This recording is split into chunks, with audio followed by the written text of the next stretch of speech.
Olá, meus amigos. Boa tarde a todos. Sejam bem-vindos a mais um Evangelho no Lar, promovido pela nossa Casa de Oração, Prosebem. Espero que estejam todos bem, sejam bem-vindos, bem-vindas. Os nossos amigos que estão aí no chat, sejam todos, sintam-se todos abraçados. Bem-vindos a mais um Evangelho, né? O tema de hoje, que eu separei para a gente meditar um pouco na tarde de hoje, é os sãos não têm necessidade de médico. Está lá no capítulo 24 do Evangelho segundo o Espiritismo, no capítulo que é intitulado Não Coloquem a Candeia Debaixo do Alqueire. Esse capítulo é maravilhoso e tem muitas reflexões que precisamos fazer sobre ele. Mas antes de começarmos, vamos fazer a nossa leitura preparatória. Hoje eu trouxe uma mensagem da benfeitora Maria Dolores. É uma psicografia de Francisco Cândido Xavier e se chama Rogativa de Paz. A benfeitora fala assim: Onde estiveres no mundo, não te queixes, nem te irrites, não há sombra sem limites, nem sofrimentos em vão. Suporta com paciência qualquer toque de amargura, a aprovação nos procura, trazendo a renovação. Trabalha, serve, perdoa. Se alguém te lameia o nome, que a tolerância te tome, por mestra de amor e luz. Ninguém passa pela terra caminhando indiferente. Esse luta, outro é doente, cada qual na própria cruz. Às vezes, quem te deprime, quem te ofende ou desprimora, carrega chagas, embora o lindo porte que traz. Muita gente que parece felicidade e barulho, vício, pompa, inveja e orgulho, é paz. Compadece-te e caminha, na fé com que Deus te alcança. Não apagues a esperança no coração de ninguém. Recorda que o céu te busca, não para ver pedra e espinho, mas para ser no caminho o apoio vivo do bem. Lindo, né? Eu acho fantásticas as reflexões de Maria Dolores. E vamos fazer a nossa prece para iniciarmos bem o nosso evangelho, se conectando com o nosso mestre amado Jesus. Vamos elevar os nossos pensamentos ao nosso mestre querido, Senhor Jesus, pastor das nossas almas, mestre querido. Nós te louvamos e agradecemos, Senhor, pela oportunidade que temos em mais uma tarde meditar um pouco mais sobre o teu evangelho. Esse evangelho que é luz em nossas vidas, que nos traz as verdades divinas, que nos traz o roteiro que precisamos implementar em nossas vidas. Então, gratidão, Senhor. Gratidão pela oportunidade que temos nesse momento de estudar, de refletir, de trazer um pouco dessa luz do evangelho para a nossa alma. Gratidão, mestre querido, que o Senhor se faça presente no nosso evangelho, envolvendo a todos que aqui se encontram, encarnados, desencarnados, em teus fluidos salutares, Senhor, de amor e de paz. Gratidão, Senhor, fica conosco hoje e sempre, que assim seja. Que assim seja, queridos. Vamos começar o nosso evangelho, como eu disse, os sãos não têm necessidade de médico. Lá no capítulo 24, não coloquem a candeia debaixo do alqueire, é lá no item 11, tá? E a gente vai começar lendo um trecho, né, uma partezinha do Evangelho de São Mateus, no capítulo 9, versículos 10 a 12. Vamos ver o que é que diz lá pra gente? Jesus estava sentado à mesa, na casa de Mateus, quando vieram muitos publicanos e pessoas de má vida, que também sentaram-se à mesa com ele e com seus discípulos. Vendo isso, os fariseus perguntaram aos discípulos de Jesus: Por que o mestre de vocês come com os publicanos e com as pessoas de má vida?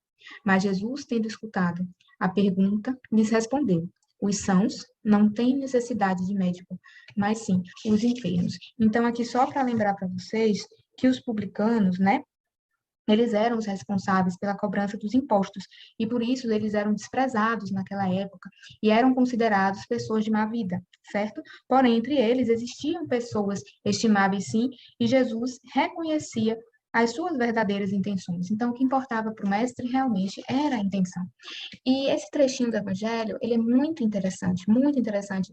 Segundo o Espírito Emmanuel, o banquete dos publicanos, ele tem um especial significado na história do cristianismo, porque ele vai mostrar um Jesus que abraça a todos aqueles que desejam receber a luz do Evangelho, que desejam receber a luz das leis divinas, né? Então, ele vai mostrar, essa passagem mostra o nosso Rabi, querido, né? Em uma posição em que a qualquer tempo, em qualquer situação, ele está pronto para atender aqueles que buscam o seu evangelho, que buscam a sua consolação, que buscam a sua luz. E esse banquete divino, como Emmanuel nos coloca, ele se encontra à nossa disposição até hoje. Afinal, Jesus diz que ele veio para os doentes, não foi isso?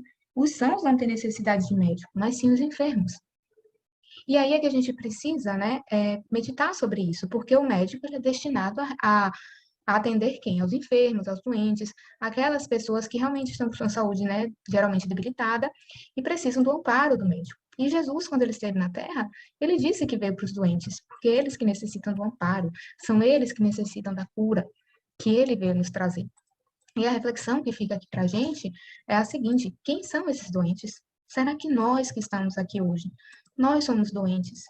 Será que nós precisamos ainda dessa cura que Jesus veio trazer? O que é que vocês acham? Será que nós precisamos desse Jesus, dessa medicação que ele trouxe? E é claro que nós precisamos. Claro que todos nós precisamos. Somos ainda muito pequenos espiritualmente. Somos ainda doentes, somos ainda enfermos do espírito. É isso que a doutrina vai esclarecer para a gente. Vai mostrar que todos somos doentes da alma, todos somos ainda imperfeitos e precisamos da cura que Jesus veio nos dar. E é preciso a gente observar que existem vários tipos de doentes. Não sei se vocês já repararam, né? Tem aquele doente que vai no médico, que ele tá, né, doente, ele precisa se curar, e ele busca o médico, ele quer aquela cura e vai fazer de tudo para se curar. Mas existe também aquele doente meio duro na queda, sabe como é?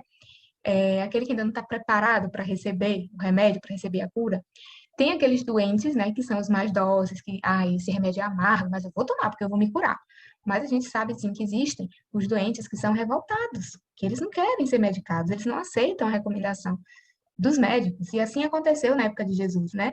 Jesus identificou naquela sociedade pessoas que estavam doentes, estavam enfermas, assim como nós, que necessitavam daquela cura espiritual que ele veio trazer. E tinha uns que já eram dóceis ao remédio que ele trazia, já eram mais dóceis, mais preparados para os seus ensinamentos, né? Mas havia outros, gente, tomado muito aí pelo egoísmo, pelo orgulho, que queria muito, né, manter a sua posição privilegiada perante o mundo, queria os aplausos do mundo. Eles não entendiam que eles estavam doentes espiritualmente, e eles também entendiam que eles não precisavam desse médico maior que nós tivemos, que nós temos ainda aqui, que é Jesus. Eles achavam que não precisavam desse remédio, como ainda hoje acontece, né? Por isso que Jesus, ele diz aqui, eu vim para os doentes, mas eu vim para esses doentes dóceis, que já aceita, né? A minha doutrina, ele diz, olha, filho, mesmo que você agora não esteja disposto, eu estou aqui te esperando, nesse banquete, sempre que você precisar. Eu estou aqui te esperando, mas a minha cura, o meu remédio, o meu evangelho, o meu ensinamento já vai para os doentes que são mais dóceis, tá? E é isso, vamos ler só um pouquinho já do evangelho, o que é que Kardec coloca aqui? Ele diz lá no item 12, Jesus dirigia-se principalmente aos pobres e aos deserdados, aos cegos, humildes e de boa fé, que pedem para ver, pois são eles que têm necessidade de consolação, e não os orgulhosos que acreditam possuir todo o conhecimento e por isso julgam não precisar de nada. Ou seja, mostrando isso que a gente falou, que existem os vários tipos de doentes, tem esses doentes mais dóceis, que é esse que Jesus se dirigia, né? Essas pessoas humildes, essas pessoas de boa fé, essas pessoas que já queriam essa meditação, esse ensinamento, e não aos orgulhosos que acreditam possuir todo o conhecimento e por isso julgam não precisar de nada. E é aqui que a gente precisa meditar qual dos dois doentes eu sou. Porque se eu ainda sou esse doente orgulhoso, esse doente egoísta, esse doente que se revolta, né, enfim, com qualquer contrariedade que aconteça com a justiça divina, eu preciso me reequilibrar, eu preciso ter uma atitude ativa para transformar o meu coração em uma terra fértil para o Evangelho, tá bom? Ele diz, essa prática de Jesus, de se dirigir preferencialmente aos pobres e aos deserdados, aplica-se também ao Espiritismo, principalmente no que diz respeito à mediunidade. Admira-se, às vezes, que a mediunidade seja concedida para pessoas indignas e capazes de a utilizar tão mal. Costuma-se dizer que uma faculdade tão preciosa como a mediunidade deveria ser dada somente a pessoas merecedoras e que dela certamente fariam bom uso. E aí Kardec faz a observação que a mediunidade, gente, faz parte de uma condição orgânica de todas as pessoas. Realmente, quando vamos reencarnar médiuns, o nosso perispírito ele já é trabalhado para que se venha com essa mediunidade mais ostensiva. Então, ela é uma condição orgânica, não tem a ver com moralidade, tá? A gente precisa ficar alerta com isso, porque muitas vezes a gente pensa, né, a gente coloca os médiuns como pessoas perfeitas moralmente, né, sublimes, abençoadas, Mas não é assim, é o que Kardec está dizendo aqui. A mediunidade é uma condição orgânica daquelas pessoas, está no planejamento reencarnatório. O perispírito ele é trabalhado para que ele modele o corpo físico já para vir com essa disposição para a mediunidade, tá? Ele diz, não existe nenhuma faculdade da qual o homem, em função do seu livre-arbítrio, não possa abusar. Se Deus tivesse concedido a palavra somente àquelas pessoas que fossem capazes de dizer coisas boas, na Terra haveria mais mudos que falantes, verdade, né? Deus deu aos homens as faculdades e os deixa livres para usá-las como quiserem, mas sempre responsabiliza aqueles que delas abusam. Que interessante, né? Kardec trouxe essa questão da mediunidade, né, para a gente aqui, questionando o porquê de a mediunidade também ser dada para aquelas pessoas que não vão utilizar aquela faculdade de uma forma útil. A gente sabe que a mediunidade precisa ser utilizada com Jesus, sempre a favor do próximo. Essa faculdade, ela é maravilhosa, meus amigos. Quem tem mediunidade tem um presente divino, sabe? Porque ela, se você trabalha ela com Jesus, nossa, você pode evoluir muito, tá? Muito, muito nessa encarnação. Geralmente, quem vem com a mediunidade são os espíritos mais endividados, que precisam realmente dessa bênção divina para progredir um pouquinho mais rápido, tá? E é isso que a gente pensa, né? Poxa, então por que não é dado só para quem é bom, para quem já é elevado? E Kardec vai orientar que a mediunidade não pode, meus amores, ser dada apenas a alguns. Por quê, Bruna? Por quê? Porque o remédio divino, precisa chegar a todos, todos os filhos do Pai, não há privilégios na criação. A luz precisa alcançar todos. Aqueles que ainda não utilizam a mediunidade de forma correta são doentes também como nós. E se a luz chega diretamente a eles, através dos espíritos, eles têm mais recursos de curarem as suas imperfeições. Olha que coisa maravilhosa.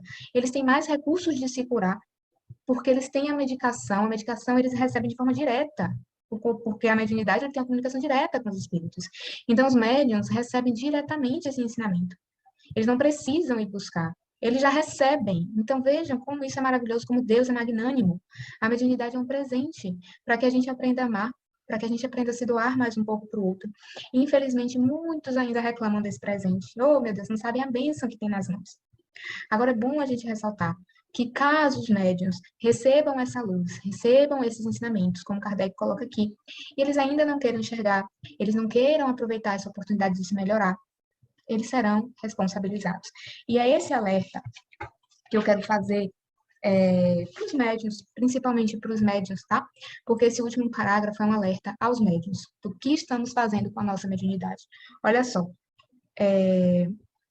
a mediunidade não implica necessariamente relações habituais com os espíritos superiores, porque a gente acha que o médium ele vai se comunicar só com o espírito sublime, né? Não necessariamente. É o que ele diz. A mediunidade, ela é apenas uma aptidão para servir de instrumento, mais ou menos útil aos espíritos em geral. Olha, o bom médium, olha só isso aqui. O bom médium não é aquele que tem facilidade de comunicação. Porque a gente pensa que o bom médium é aquele que está na reunião mediúnica e ele recebe 10 espíritos em uma reunião, e ele tem facilidade de comunicação, ou é um médium de cura e faz, né, poxa, curas maravilhosas. Enfim, é aquele médium que tem uma faculdade, uma potência mediúnica, digamos assim, muito forte. Aí você diz, esse é o bom médium. E ele diz negativo. Negativo, olha que alerta. O bom médium não é aquele que tem faculdade de comunicação, mas aquele que é simpático aos bons espíritos e só por eles é assistido. Eita! É somente dessa forma que a excelência das qualidades morais tem influência sobre a mediunidade. Quando você é assistido pelos bons espíritos, somente pelos bons espíritos, é porque você chegou num grau de elevação moral que se permite colocar em comunicação com esses amigos queridos. E olha que coisa maravilhosa, minha gente. Que coisa maravilhosa é a gente poder ser amparado pela espiritualidade amiga. Então, essa parte aqui, Kardec fala bastante, tá, sobre mediunidade, e que eu acho muito importante, principalmente para quem for médium, quem tiver mediunidade, que for trabalhador da mediunidade, é bom dar uma lida sobre isso aqui, e para todos nós, porque, como ele disse, a gente pensa que só porque é médium, é uma pessoa maravilhosa, incrível, e esquecemos que todos estamos aqui para evoluir, né? E que os médiums é um alerta. Faça uso da sua mediunidade. Jesus não se colocou aqui como médico que vem trazer essa cura. Você, médium querido, você é um instrumento de Deus. Seja um instrumento de Deus. Utilize sua mediunidade com Jesus.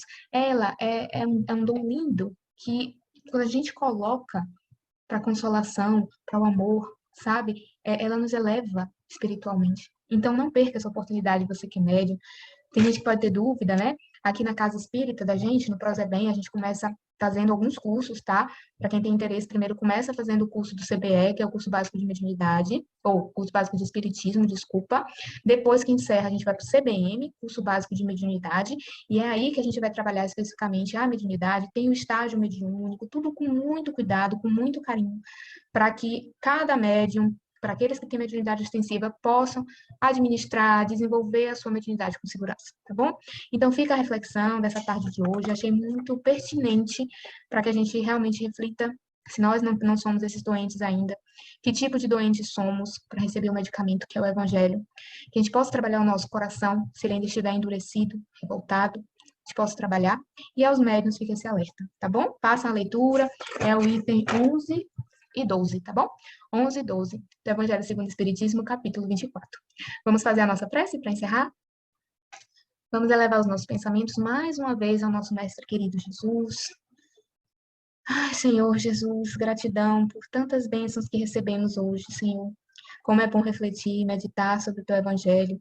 Como é bom aprender, Senhor, com o Teu Evangelho, com a Tua luz, que essa luz, Senhor, penetre os nossos corações, para que efetivamente possamos operar uma mudança interior em cada um de nós.